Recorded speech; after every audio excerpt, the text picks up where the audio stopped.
kumpatia Bwana sifa, inua tu mikono yako, tumpigie Bwana makofi mazuri.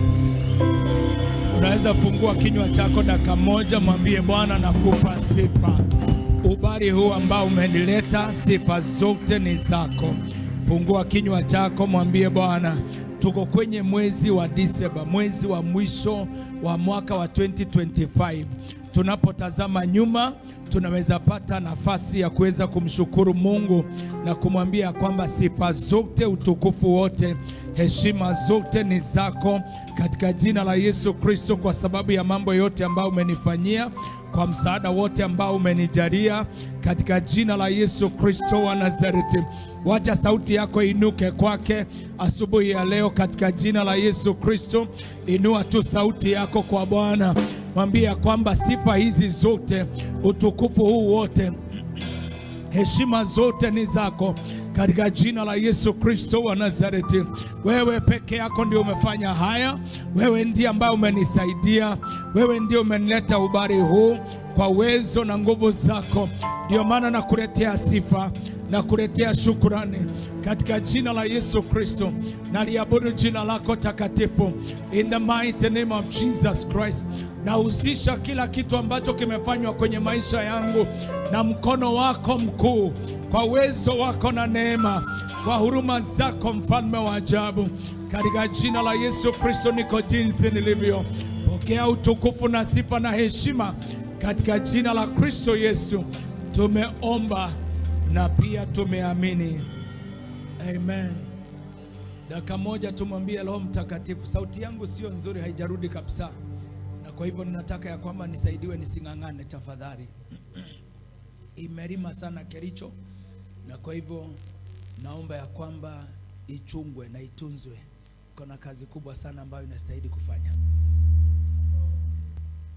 Dakika moja tumwambie Roho Mtakatifu, hata sasa tunakutegemea, tunakutazamia katika jina la Yesu Kristo. Wewe uliye msaidizi wetu, unayefunua siri za ufalme wa Mungu, mwambie kwamba hata asubuhi ya leo na kutazamia na kutegemea na kutarajia katika jina la Yesu Kristo kwa ajili ya msaada wako in the name of Jesus Christ. Mwambie tu Roho Mtakatifu, mwambie Roho Mtakatifu, mwambie tu Roho Mtakatifu, mwambie Roho wa Bwana katika jina la Yesu Kristo ya kwamba nakutegemea asubuhi ya leo.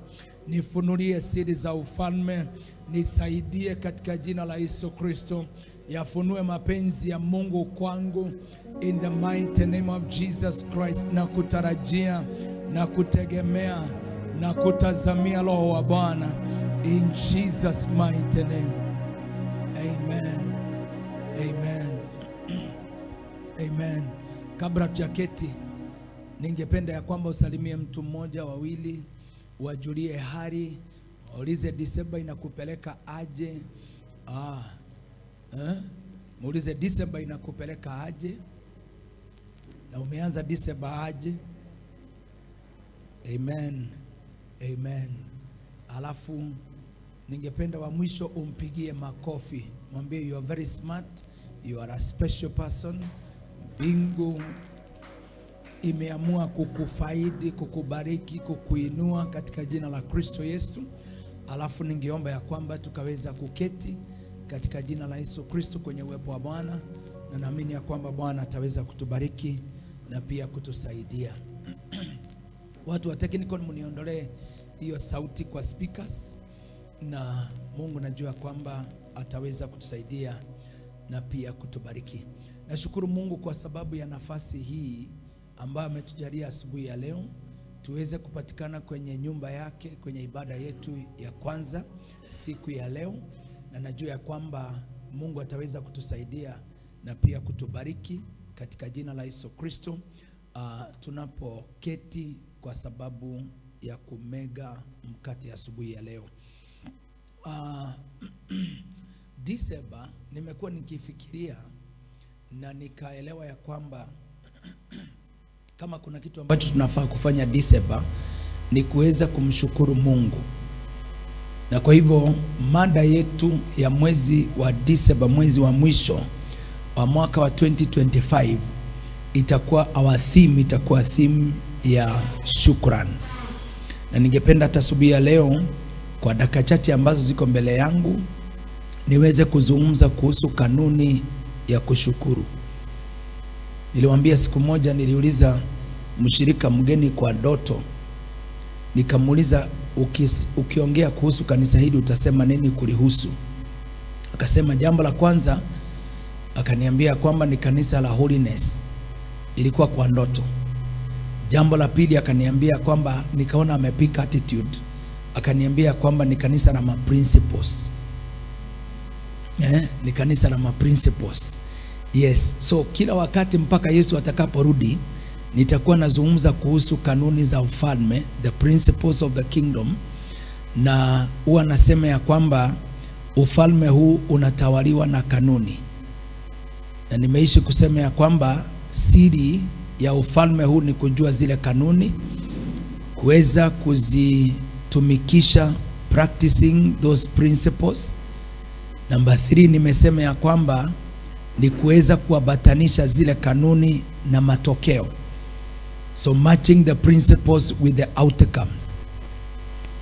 Na kuangalia Mungu amesema nini, kama nikimshukuru ni nini ambacho nitapata, faida gani ambayo inatokana na kuweza kushukuru Mungu.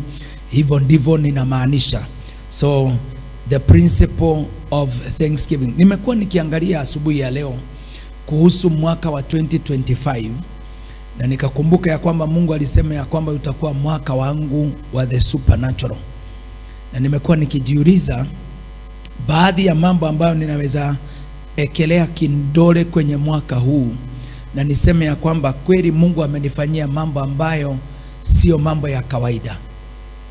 Na nimehesabu mambo kadhaa, na waswa nimeangalia jinsi ambavyo Mungu ametusaidia kama huduma na zile viwango ambavyo Mungu ametupitisha, vita ambavyo ametupigania, msaada ambao ametupatia. Na asubuhi ningependa nikukumbushe ya kwamba kuna siku Mungu alisema ya kwamba I am introducing you in Murang'a County. Can you remember that? Na pia akasema ya kwamba ninawa introduce kwa taifa. Na Mungu ameishi akisema ya kwamba msijidharau. Msijidharau, msijidunishe, kwa sababu ya kwamba kuna kitu ambacho nataka kufanya nikiwapitia. Ukiangalia kazi ambayo ilifanyika, sasa Waitithia tunaweza ita Kiambu County, alafu tunaweza ita Kericho tu ni county ya Kericho. Angalia yale mambo ambayo Mungu amefanya. Ukiangalia Murang'a, Mungu tu kwa mwaka mmoja aliweza kutupatia sauti. Mambo mengine nitakutajia tukiendelea ambayo Mungu amefanya ya kushangaza. Asubuhi nilikuwa nauliza kama mwaka huu ndio tulifanya honor conference the same year. Mwaka huu ndio tumeenda caravan ya maombi kwa sub counties zote. Mwaka huu ndio umekuwa mwaka wa consecration. Mwaka huu Mungu ametupeleka Waitithia, akatupeleka Kericho. Na nimeangalia nikaona ya kwamba kama kuna majira ambayo Mungu alitupatia clarity ya mwelekeo wa huduma, it is this year. Huu ni mwaka ambao tunaelewa kile ambacho Mungu anataka tufanye na njia ambayo anataka tuelekee, na mambo mengine ya ajabu sana ambayo tumekuwa tukimtafuta ili alete clarity ameweza kutupatia.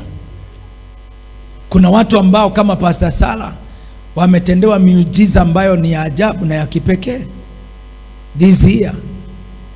Kuna watu ambao Mungu amesetu. Mimi nimeangalia Damaris, hata saa hizi nimemwangalia na nimeona the transformation ambayo imepatikana kwenye maisha ya Damaris.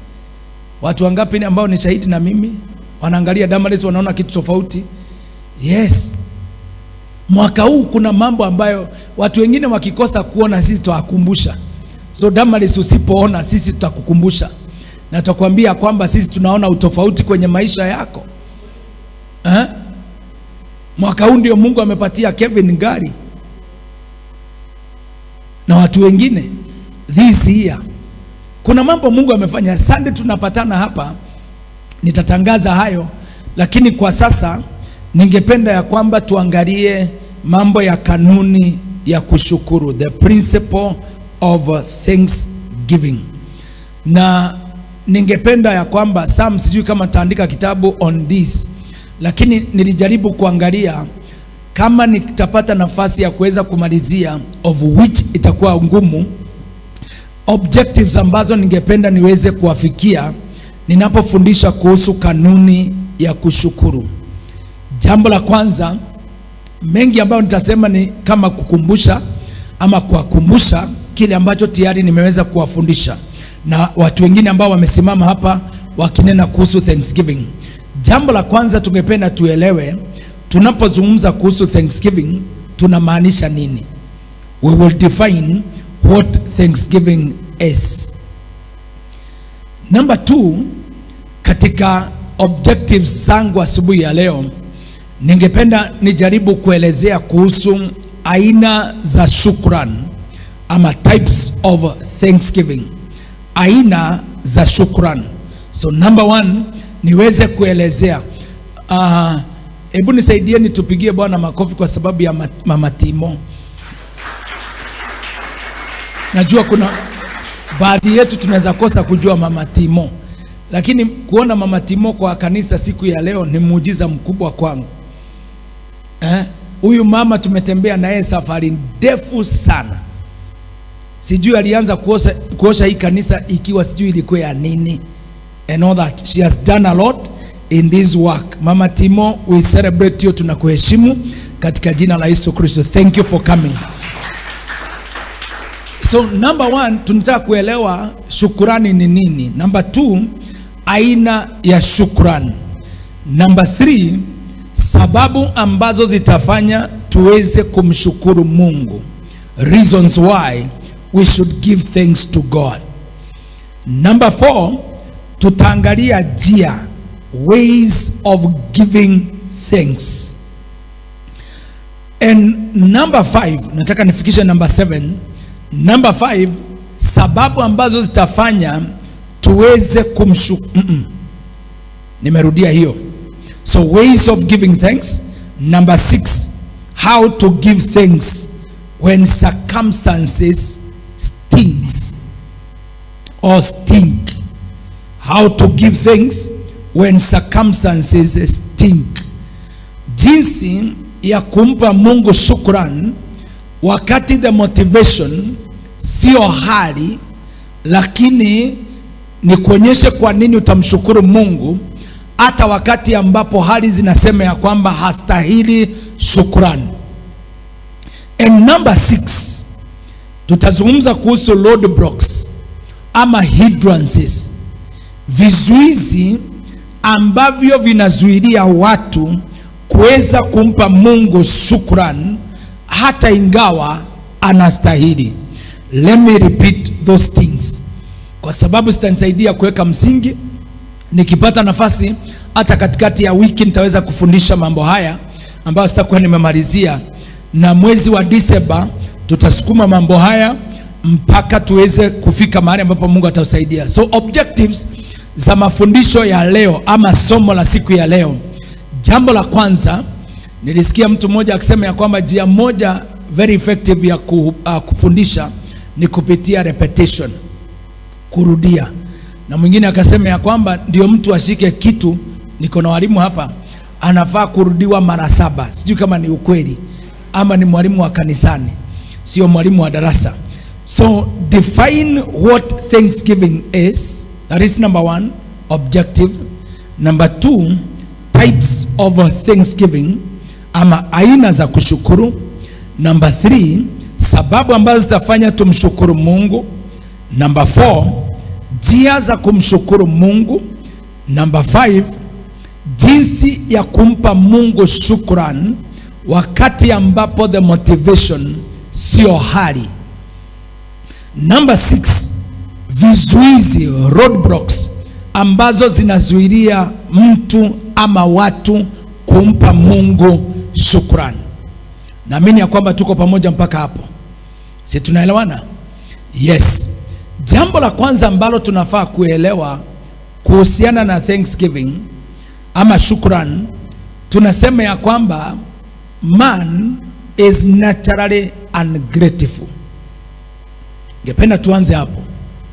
Mwanadamu katika hali yake ya asili hana shukrani, na ndio maana Mswahili akajiokoa akasema ya kwamba tenda mema nenda zako, tenda mema nenda zako, kumaanisha ya kwamba ukiwa na wanadamu hapa duniani, kwa sababu tunaishi na watu, ukifanyia mtu mmoja mema, ukiketi hapo ama ukae hapo ugoje mpaka yule mmoja ashukuru ndio weze kushughulikia mtu wa pili, basi kuna uwezekano ya kwamba hautasaidia wale watu ambao Mungu anatarajia uweze kusaidia. So jambo la pili mesema ya kwamba man is naturally ungrateful. Mwanadamu ameumbwa kwa njia ya kwamba, ama yeye mwenyewe amejifanya kwa njia ya kwamba hana shukrani. Number 2, man naturally complains. Ama tuanze na namba 2, niseme hivi, mwanadamu ana tabia ya kushukuru kwa sababu ya mambo ambayo inakaa kama jinsi ambavyo yeye anatarajia. Tabia ya mwanadamu, jambo la kwanza, hana shukrani. Jambo la pili, anashukuru kwa sababu ya mambo yanaokaa kama jinsi ambavyo anatarajia. So akipata kitu kizuri, akipata Mungu amefanya muujiza, ana shukrani. Lakini nitakuonyesha kulingana na Mungu jinsi tunavyostahili kushukuru na tabia ambayo tunafaa kubeba ya shukrani. For information, 1 Thessalonians chapter 5, I think verse 16, 17 and 18. I think 18 nasema ya kwamba give thanks in all circumstances. So mapenzi ya Mungu ni ya kwamba in everything give thanks. So kumaanisha ya kwamba nimekula, Mungu anataka nishukuru. Niko njaa, Mungu anataka nishukuru.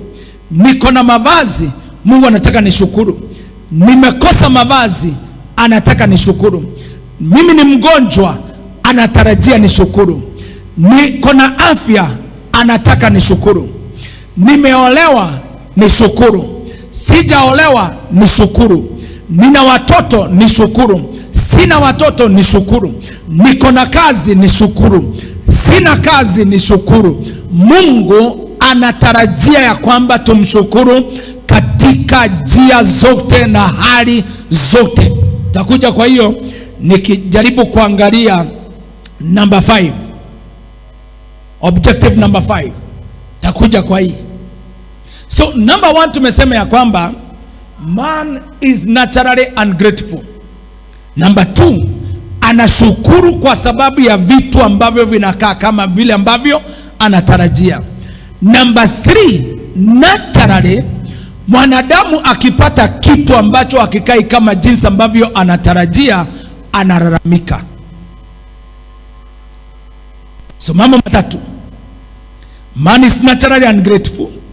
Number 2, anashukuru kwa sababu ya mambo ambayo anakaa kama jinsi ambavyo anatarajia. Number 3, akiona kitu ambacho hakai kama jinsi ambavyo anatarajia, analalamika. Nimeishi kuwafundisha ya kwamba complaining inazuilia Mungu kuweza kukaa ndani ya moyo wako. I normally say complaining chokes the presence of God in your life. Kama kuna kitu ambacho kinanyonga uwepo wa Mungu ndani ya moyo wa mtu, ni kitu ambacho kinaitwa kulalamika. Na Mungu hawezi kuishi kwa moyo ama nafsi ambayo imejawa na manunguniko. I want you to understand that. Something else ambayo ningependa ujue kuhusiana na Thanksgiving, shukurani ni za mtu yeyote ambaye anaweza kubali mambo mawili. Follow me carefully. Thanksgiving is for men who can admit or acknowledge, ama wanaoweza kukubali, jambo la kwanza, ya kwamba wamepokea kitu ambacho sio cha kawaida kwa kila mwanadamu. Hebu nipatie 2 Samuel chapter 7 verse 19. Tuanze 18. Shukran ni za mtu yeyote ambaye anaweza kubali ya kwamba amepokezwa kitu ambacho sio cha kawaida kwa kila mtu.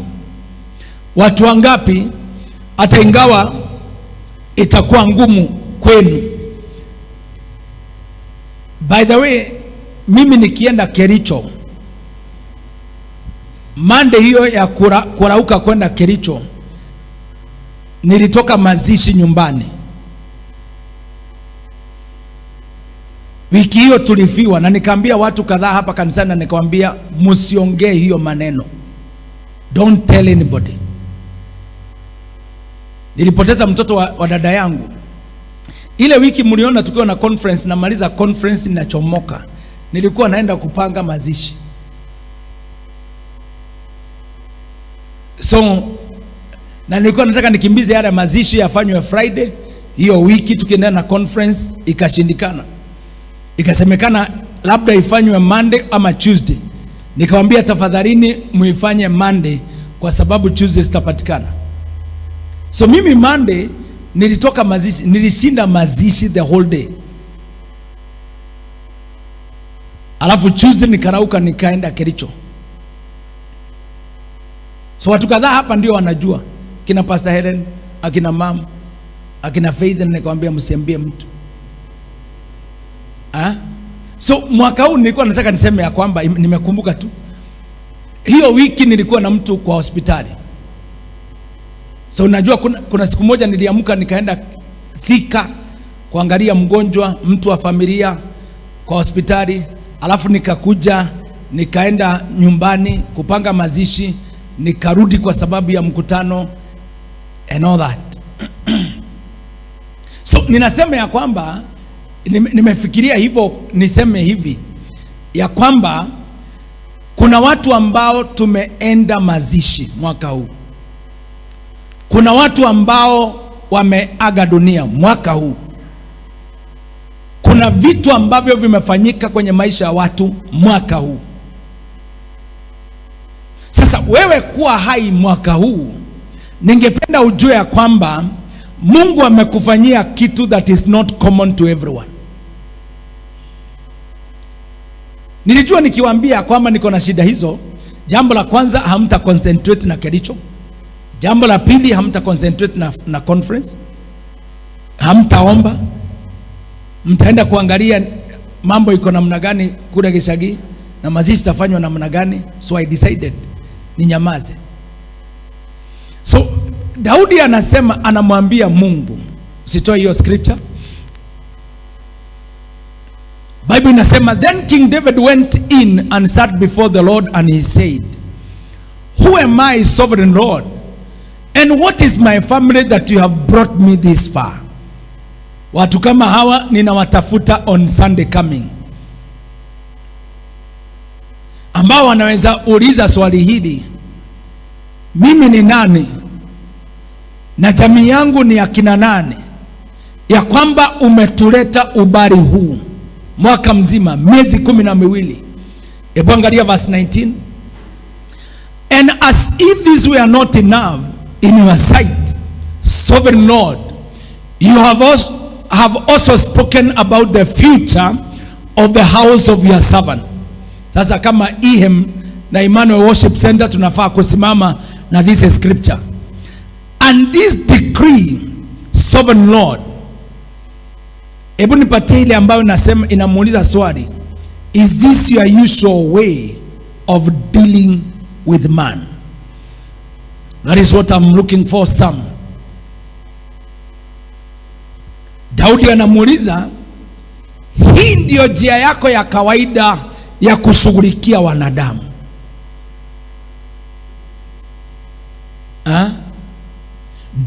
deal with everyone this way, O sovereign Lord. Sasa yule mtu ambaye atasema ya kwamba jinsi ambavyo Mungu amenishughulikia ni tofauti na watu wengine wote, huyo mtu ninamtaka on Sunday. Jambo la pili, shukrani ni za watu ambao wanatambua ya kwamba wamepokea kitu kwenye maisha yao ambacho hawangeweza kujitwalia wao wenyewe, ama ambacho hawangeweza kujifanyia wao wenyewe. People who have received something that they could not do for themselves. Something has been done in their lives that they could not do for themselves.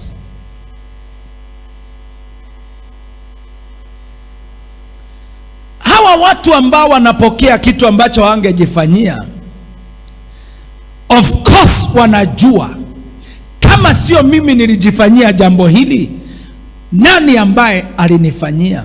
Nipatie Psalm 100 verse 1 to verse 4. Kuna kitu wamepokea katika familia zao, kuna kitu wamepokea katika afya yao, kuna kitu wamepokea kwenye kazi ya mikono yao, kuna mambo mengine ambayo yamefanyika kwenye watoto wao na vitu zingine kama hizo. Na watu hawa wanajua na wanatambua ni mkono wa nani ambao umefanya mambo haya. The Bible says this is a psalm, na inaambiwa kwamba is a psalm for giving grateful praise. Na inasema hivi, shout for joy to the Lord, all the earth. Worship the Lord with gladness. Come before him with joyful songs. Know that the Lord is God. Satambua ya kwamba Mungu ndiye Bwana, ama Yehova ndiye Bwana, ama ndiye Mungu. It is he who made us. We are his. We are his people, the sheep of his pasture. Kama mwaka huu nimelindwa, nimetunzwa, nimeelekezwa, nimeongozwa, nimenasuliwa, nimetetewa, ninajua ni nani ambaye amenitetea. Sasa mtu kama huyu anafaa simame mbele za Mungu na kile ambacho tunaita an attitude of gratitude. Na huwa nasema ya kwamba this attitude is not complete without an action. Iandike hapo kwa margin. This attitude of gratitude is not complete without an action.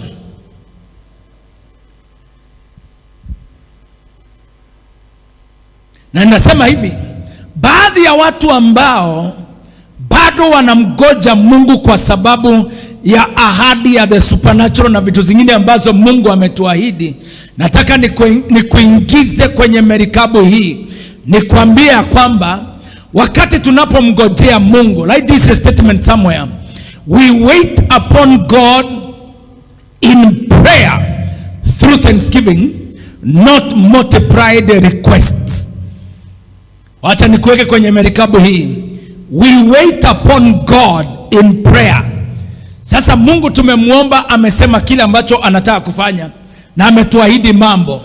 Njia moja ya kumgoja Mungu katika nafasi ya maombi ni kupitia kwa kushukuru. Sio kile ambacho kinaitwa multiplied request. Sio kuendelea kurudia lile jambo mara na nyingine, lakini ni kupitia kwa shukrani. Now let's look at this. What is thanksgiving? Mambo ambayo nimesema mara nyingi, but let me remind you and remind us mambo haya. Jambo la kwanza, shukran is a command from God. Wacha nianze hapo. Thanksgiving is a command from God. Take me back to 1 Thessalonians chapter 5 verse 16 to 18. Thanksgiving is a command from God. Na ningependa uelewe ya kwamba if it is a command, then God demands obedience. Nimesema kwenye madhabahu haya mara nyingi ya kwamba Mungu alituumba na uwezo wa kuchagua kama tutafanya kile ambacho ametuamrisha ama hatutafanya. Lakini nimesema ya kwamba lakini hauna uwezo wa kuchagua matokeo.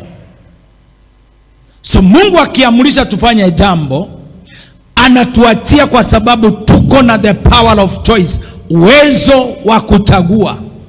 Na nimesema ya kwamba Mungu halazimishi mtu katika mambo ambayo amemwelekeza ayafanye, lakini matokeo itakwambia kama amefurahi ama hajafurahi, kama ameridhika ama hajaridhika, matokeo itakwambia. Na nimesema ya kwamba tabia ya Mungu anapohusiana na wanadamu, tabia yake ni hii: he normally set forth his will. Anatangaza makusudi yake na mapenzi yake na anayaweka wazi mbele zako, na anakuambia kwamba sikulazimishi, nimekuumba na uwezo wa kuchagua. Na nimefundisha ya kwamba kwa nini Mungu akaumba mwanadamu na kile ambacho kinaitwa volition ama the power of choice. Kwa sababu hii kuu, ni kwa sababu Mungu hakuwa anataka kuumba a robot, ya kwamba akitaka ibada anafinya button ambayo inaitwa ibada. Akitaka kupewa ama tufanye giving, anafinya button ambayo inaitwa giving. Akitaka mtu aruke akisifu, anafinya hiyo button ya kuruka mtu akisifu. Akitaka mtu aende akahubiri, anafinya hiyo button. Mungu aliumba mtu na akaweka ndani yake uwezo wa kuchagua. Kwa sababu gani? Ndio your worship iwe na maana mbele za Mungu, isiwe ni kitu cha kulazimishwa. I normally say, hata katika giving, wakati ambapo mtu amepeana vitu zake kwa sababu amelazimishwa ama ametishwa, inakunyaganya kile ambacho tunaita the joy of service. Sasa Mungu hakuwa anataka kuumba robot, alitaka kuumba watu ambao watampatia ibada ambao wamejiamulia, na ibada ambayo imewagharimu, na ibada ambayo itaguza moyo wake. So listen to this. Thanksgiving is a command from God. So let's read again 1 Thessalonians chapter 5, verse 16 to 18. Nikuelezee kidogo kuhusu mambo haya matatu. Bible inasema ya kwamba rejoice always. Number 2, pray continually. Then number 3, give thanks in all circumstances, for this is God's will for you in Christ Jesus. Hebu tupatie NKJV. Verse 16. Rejoice always, pray without ceasing, in everything give thanks, for this is the will of God in Christ Jesus for you. Mara nyingi huwa nikifundisha kuhusu haya maandiko, ninaita these 3 commands impossible commands, especially wakati ambapo mtu ako katika hali yake ya kimwili. In the realm of the flesh, these are impossible commands. Naposema ya kwamba rejoice always, hii itakuwa ngumu sana kwa mtu kuweza kuwa na furaha kila wakati. Hebu tafuta another version, some. Kama nitakwama hapa ni sawa. Yes, I like this. Niko natafuta this word joy. Let joy be your continual feast. Make your life a prayer. And in the midst of everything, be always giving thanks. Why? For this is God's perfect plan for you in Christ Jesus. Now number one, ile ya joy nimewafundisha ya kwamba Bible haijasema ya kwamba be happy always. I want you to understand something. Haijasema be happy always. Kwa sababu happiness ni furaha ambayo inatokana na circumstances. Inakuja pesa zikija. Inapungua pesa zikipungua. Inakuja afya ikiingia. Afya ikipungua, happiness inapungua. But I normally say that joy is a constant bubbling out of your spirit. Joy is a constant bubbling out of your spirit. Hii sio furaha ambayo inatokana na circumstances. Hapana. Ni furaha ambayo inatokana na your spirit. And the level of your joy inakuwa determined na the quality and amount of time you spend in the presence of God. So it is determined by the fellowship kati yako na Mungu. So Bible inaposema ya kwamba be joyful always, ni kwa sababu ya the investment ambayo nimeweka ndani yangu, ndio itasababisha ya kwamba regardless ya circumstances, mimi utanipata nikiwa na joy. Very few people are like that. Tuachane na hiyo. Number 2, inasema ya kwamba pray continually. Unless the Holy Spirit takes over, itakuwa vingumu sana kuomba continually. Hiyo ni ya siku nyingine. Number 3, inasema ya kwamba give thanks in all circumstances. Keep thanking God. Endelea kumshukuru Mungu. Ebu andika mambo kadhaa under that. Jambo la kwanza, all God's commands in the Bible are beyond our ability to obey in the flesh. Amri zote za Mungu katika Biblia ziko beyond, zaidi ya uwezo wetu wa kimwili kuweza kuzifanya ama kuzitekeleza. Number 2, we must rely on his indwelling spirit. Lazima tumtegemee Roho Mtakatifu wa Mungu anayeishi ndani yangu. Kama Mungu angekuwa amesema hapa, amesema rejoice a lot, na amesema pray often, na pia amesema try to be thankful, bas sisi wote tungesema ya kwamba tajaribu kufanya hiyo kitu. Number 3, andika hii. It does not mean we are happy with every situation.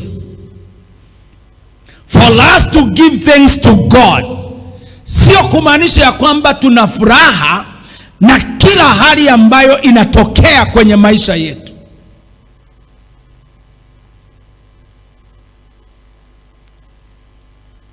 And because it is a command, it does not mean we are happy with every situation. Ndio tupeane shukran kwa kila jambo. Another thing, we do not need to feel thankful before we can give thanks. It is a command.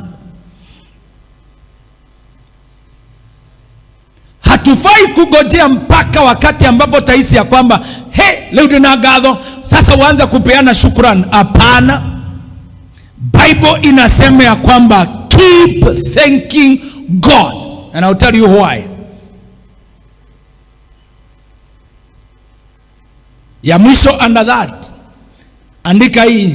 Giving thanks in every situation is often a choice. To believe God in difficult circumstances. Kumpatia Mungu shukrani katika hali zote mara nyingi ni chaguo ya kuamini Mungu katika hali hata zile ngumu. Job 13 verse 15. Definition number 1, it is a command from God. Thanksgiving. Job 13 verse 15. Sisi wote tunajua kile ambacho Ayubu alichokipitia, na siku moja akasema, hebu rudi 14.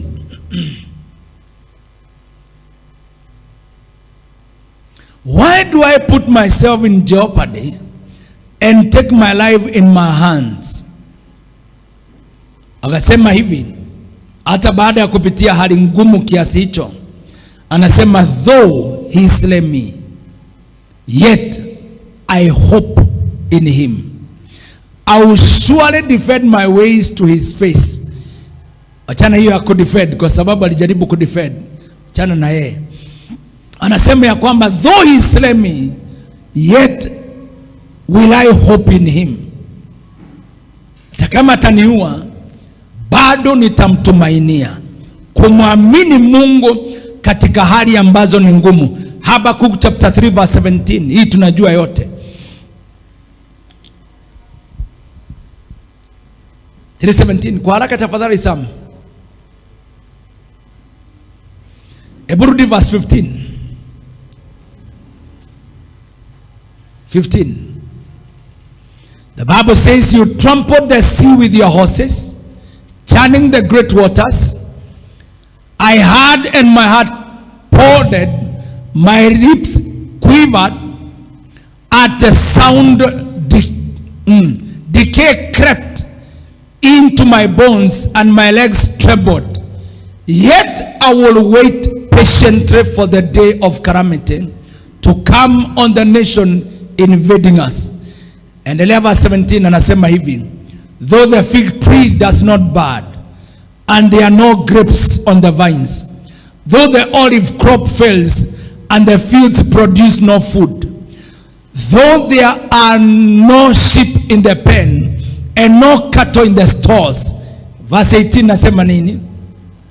Yet I will rejoice in the Lord. I will be joyful in God my Savior. Number 2, what is thanksgiving? It means gratitude for benefit received or experienced. Gratitude for benefit received or experienced. 1 Chronicles chapter 16 verse 8. Shukrani, ningependa uelewe ya kwamba inatazamia sana the provision of God. Zile vitu Mungu amefanya kwenye maisha yangu. Mwaka huu nimepokezwa benefits za aina gani kutoka kwa Mungu? Nitakuja kwa hiyo, wacha kwanza tuendelee. The Bible says, give praise to the Lord. Number 2, proclaim his name. Make known among the nations what he has done.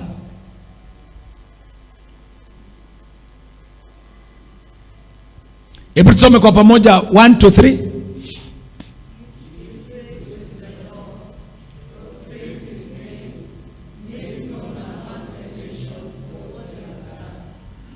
So dunia inataka kujua kutoka kwako yale mambo Mungu amekufanyia. Number 3, we are defining thanksgiving. It is a celebration of the giver and the gift. Thanksgiving is a celebration. Sunday tunakuja kufanya that celebration. Ukiona neno praise, tumefundishwa ya kwamba praise and thanksgiving haziachani sana, hazina utofauti mkubwa. So it is a celebration of the giver and the gift. Sasa hapa lazima, ndio maana huwa anasema ya kwamba take me back to Psalm 100 na unipatie na amplified version. Psalms 100 amplified version. The Bible says, make a joyful noise to the Lord, all you lands. Endelea verse 2. Serve the Lord with gladness. Come before his presence with singing. Know that is perceive, recognize, understand with approval that the Lord is God. It is he who has made us, not we ourselves. And we are his. We are his people and the sheep of his pasture. Verse 4. Bible inasema hivi. Enter into his gate with thanksgiving. Look at this. And a thank offering. An attitude of gratitude, lakini it is not complete without an action. And a thank offering. And into his court with the praise. Sasa Bible inasema hivi. Nilikuwa nataka nikulete hapa. Be thankful. So tunasema ya kwamba katika Thanksgiving, 3 things are very important. Number 1, the attitude of gratitude. Ama an attitude of gratitude. That is number 1. Number 2, lazima ujue una shukran kwa sababu gani. And number 3, lazima ujue una shukran kwa nani. Let me repeat that. Number 1, moyo wa shukran. Number 2, kwa nini niko na shukran. Number 3, nina shukran kwa nani. Ndio nikulete katika, usinitoe hapo. Bible inasema ya kwamba be thankful and say so to him. So haijatosha mtu kusema ya kwamba niko na shukran ndani yangu. Mungu anatarajia kwamba asikie ukimpa shukran kwa sababu ya mambo ambayo ametenda. Count your blessings. Name them one by one. Hebu nipatie aka ka box kako hapa Pastor Steve. Sijui kama hii ndio tuliandika January. Pastor Sara. Ndio tuliandika January ama tuliandika wapi? Tunaandika mwezi gani? Unajua tunaandikanga sana hapa. So ya January iko wapi? Ni hii ama ni iko huko? So kama ningeweza ningekuwa na wakati ningerudishia kila mtu yake. Kila mtu yake. Lakini najua ya kwamba mliweka duplicate. Si mnakumbuka mko na duplicate? Sasa toeni duplicate. Kazi ya duplicate imefika. So what are you supposed to do? Uchukue the gift. Uinue the gift. You celebrate for what God has done. And also you celebrate God for what he has done in your life. That is Thanksgiving. Something else ambayo sitaki usahau, tunasema tukishukuru ni ya kwamba Thanksgiving is a debt that we must pay. Shukurani ni deni ambayo lazima tutaweza kulipa. So kuna watu wengi sana ambao they have accumulated debt za Thanksgiving mwaka huu wote ama miaka kadhaa ambayo imepita. Wakati wa kulipa those debt is now katika shukrani. So number what? Number 4, mimi napenda hii sana. Thanksgiving is a stopping. Na mnajua naipenda hii. To take inventory. It means to stop. In order for you to take inventory. Inventory simply means things in store. An inventory inaonyesha vitu ambazo ziko kwenye store. So sasa mtu aanze kuwekelea kindole kwa kila kitu ambacho Mungu ameingiza kwa store yake, ndio ajue atafanya nini na atamshukuru kwa njia gani and all that. Number 6. Tukijaribu kudefine what Thanksgiving is, tunasema ya kwamba Psalm 100 verse 4 again, nipatia na Message Bible. What is thanksgiving? Nisaidieni tusome. Enter with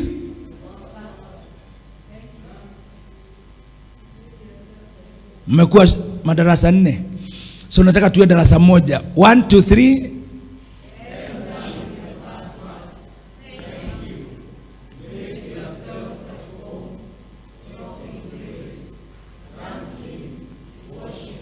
So thanksgiving is a password. Jaribu kuidefine, tunasema ya kwamba is a password.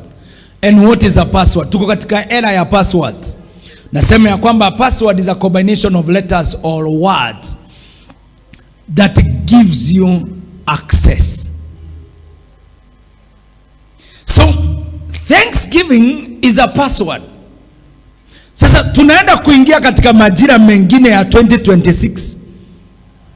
So kile ambacho kinanipatia access kwa the blessings and the benefits ambazo zimefichwa katika the next season ni kuweza kupeana shukran kwenye majira haya na kwenye nafasi hii kwa sababu ya kile ambacho Mungu amefanya.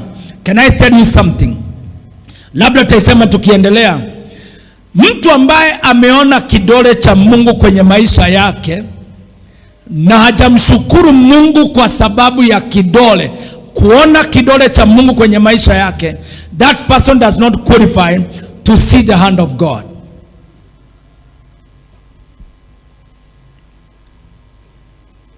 Ikiwa wakati ambapo Mungu tu amekuonyesha kidole chake na uwezo wa kidole chake, and you cannot afford to thank God for that finger, then you do not qualify to see the hand of God.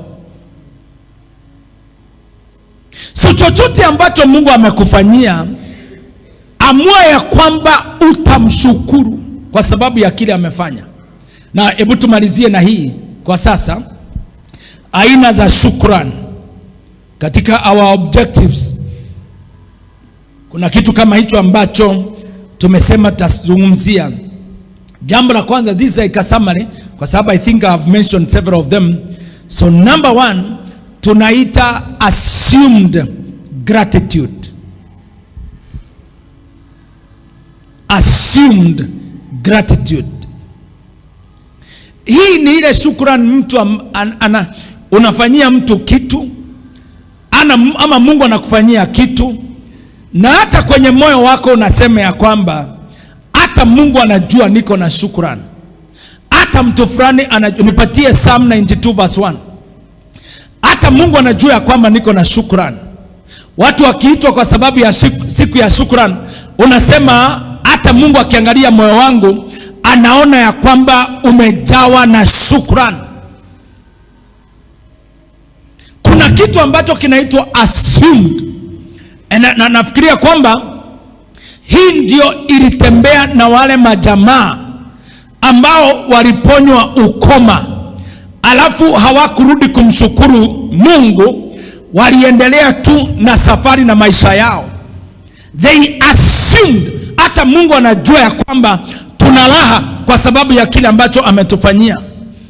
Hata kama anaona moyo wako, anaona nafsi yako, ningependa ujue ya kwamba you are supposed to give thanks to God. Ndio maana baadaye tutazungumza kuhusu njia za kupeana shukrani. So inasema this is a psalm and it's a song, na inasema kana ni a song ya the Sabbath. Bible inasema ya kwamba it is good to praise the Lord. Kuna inasema ya kwamba to give thanks and make music. Yes, it is good to give thanks to the Lord and to sing praises to your name, O Most High. So mark that word give. So ikiwa una deni ya Mungu ya shukran, give him, mpatie. Sasa nitakuonyesha njia za kumpatia hata kama sio leo. So kuna moja ambayo inaitwa assumed. Toka kwa hiyo, usitembee na assumption. Utaasumu umepeana, naye Mungu akuasumu. Number 2, inaitwa detailed thanksgiving. Psalm 103 verse 1 I think to verse 4. Twende pale haraka, saa zangu zimeisha. Is a Psalm of David, na anasema hivi: bless the Lord, O my soul, and all that is within me, bless his holy name. Bless the Lord, O my soul, and forget not all his benefits. Underline that. Nipatie Message version, the same verse 2. Ama verse 1 and 2. O my soul, bless God from head to toe. I'll bless his holy name. Verse 2. O my soul, bless God. Don't forget a single blessing. Ndio maana utatafuta your photocopy, your duplicate. Na kwenye hiyo duplicate uongezee vitu ambazo Mungu alifanya ama amefanya ambazo haukuandika, haukunakili. Tugoka sade gusitogothia mbere-ini ya Ngai na kumwambia kwamba tumerudi. Anasema do not forget a single blessing. Nitakuonyesha nikifika katika hindrances ama roadblocks to Thanksgiving, moja yake ni forgetfulness.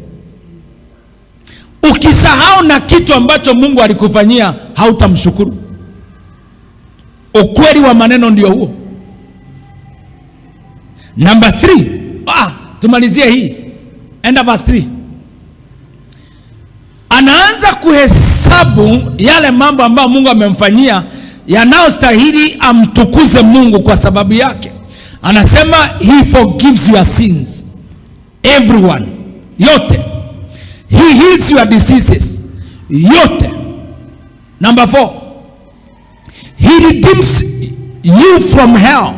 Saves your life. He crowns you with love and mercy. A paradise crown. He wraps you in goodness, beauty eternal. He renews your youth. You are always young in his presence. Ndio maana Sunday tutakuja na light shoes zile za dancing, na mtu akuja akiwa very right, na Pastor Sara usirudie yale makosa ulifanya last time. So inaitwa detailed. Nasema uhesabu kila kitu, kila kitu, kila kitu. Jikumbushe kama vile umekumbuka kuombea kila kitu, ukumbuke kila kitu kwa sababu ya maombi. Number 3 inaitwa adequate thanksgiving or sufficient thanksgiving. First Chronicles chapter 16:34. 16:34.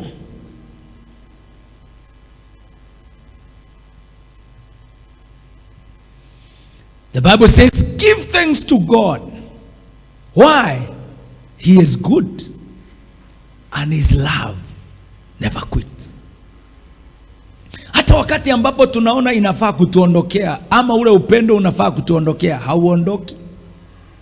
Paka unashindwa, kwani Mungu upendo wake unakaa namna gani? This is a calling, tunaweza sema ya kwamba a calling for joyful continuous praise. Ndio hii tunasema ya kwamba adequate.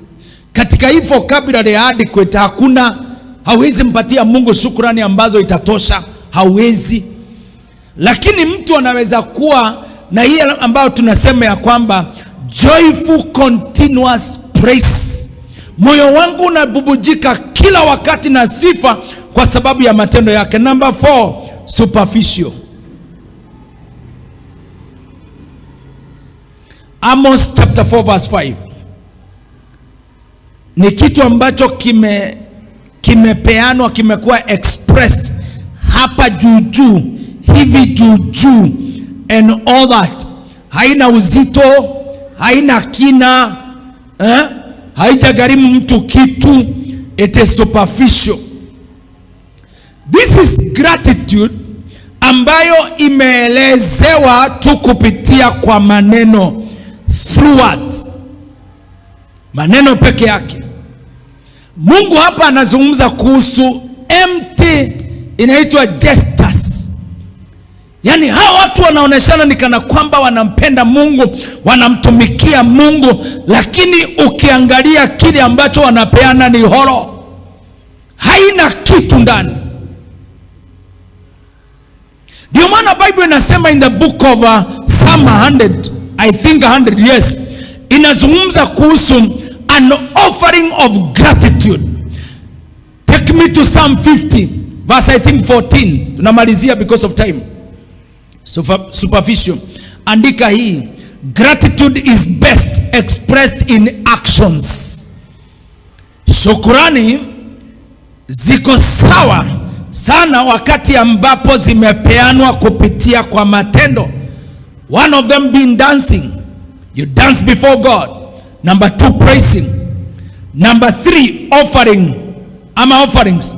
Number 4, gifts. Sasa Bible inasema sacrifice thank offerings to God. Kuna zile ambazo tunaita sacrificial ama tunaita sacrificial giving ama sacrifices of thanksgiving. Number 5, aina ya shukrani. Hili neno nataka Pastor Sala alitamke INCESSANT. Incessant gratitude. This is the gratitude ambayo nimeitaja tayari. It means continuing without pause. Mungu anatuita kiwango cha kuwa addicted thanksgivers. Mtu ambaye amekuwa addicted katika kuweza kumshukuru Mungu. And number 6 ya mwisho, misdirected thanks ama gratitude. Misdirected ni shukrani ambazo tumeelekeza mahali ambapo sio. Psalm 115. Tumalizia na hiyo, alafu tutakuja kumalizia na Psalm 50 verse 14 na tafsiri ya message, lakini nipatie Psalm 115. Bible inasema nini? 1 2 3 kwa pamoja, tukiangalia jinsi ambavyo tumekuja tukiwa na afya mpaka Disemba, jinsi ambavyo tumefanyiwa matendo ya ajabu, jinsi ambavyo tumeona mkono wa Mungu ukitukomboa, ukifungua milango, ukitutendea mambo ya ajabu. Tunasema nini? Psalm 115 verse 1. Tusome kwa pamoja.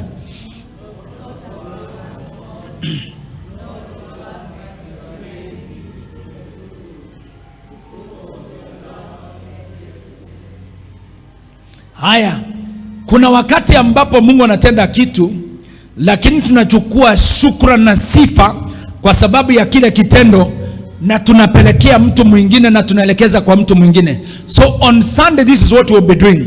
Tutakuwa tunaondoa ule utukufu kwetu kwa watu ambao tumekabidhi, na tunasema ya kwamba sisi tunajua ni wanani, na tunapea the rightful honor. Tunampatia ule utukufu, tunampatia zile shukrani katika jina la Kristo Yesu. So this is what we'll be doing. Psalm 50. Sasa nataka tusimame. Hebu tusimame tumalizia na hii Psalm 50 verse 14 and 15, na nataka unipatie na Message Bible. Hebu rudi verse 12. Mungu anaambia Wanaisraeli ya kwamba if I get hungry, do you think I would tell you? All creation and its bounty are mine. End 14. Haya, do you verse 13, sorry. Do you think I feast on venison or drink draughts of goat's blood? Sasa ni kwa sababu ya dhabihu ambazo walikuwa wanatoa, walikuwa wanafikiria kwamba wanampatia Mungu, lakini Mungu akaambia kile ambacho wanataka. Akawaambia kwamba spread for me a banquet of praise. Serve high God a feast of kept promises. So Sunday we will come to do two things. Kati ya mengi ambayo utafanya. Jambo la kwanza, we will come to spread this banquet of praise before God. This is a lavish feast ambayo haijakosa kitu chochote. So kama tunaweza pata watu ambao watacheza vyombo zote ambazo ziko hapa, na watu wakuja na vuvuzela wakuja nazo, watu wa Darama na Karengarenga Mwangi wakuja nazo. We serve God, we spread for him a banquet of praise, kwa sababu ya zile vitu ambazo amefanya. Number 2, anasema serve high God a feast of kept promises. Sasa wale watu ambao they made vows, mwaka ukianza ama miaka mingine ama katikati ya mwaka, kwa sababu ya mambo ambayo waliyapatana nayo, kasema ukinikomboa hapa nitafanya hivi. Watu hawa sasa Sunday ndio hii ya kuweza kuserve the high God a feast of kept promises. Hata zile Roho Mtakatifu atakukumbusha haujalipa nadhiri, sasa kuja Sunday uweze kuzilipa katika jina la Kristo Yesu. Tuinue tu mikono yetu kwa Mungu, tumwambie ninakushukuru kwa sababu ya yale mambo yote ambayo umefanya.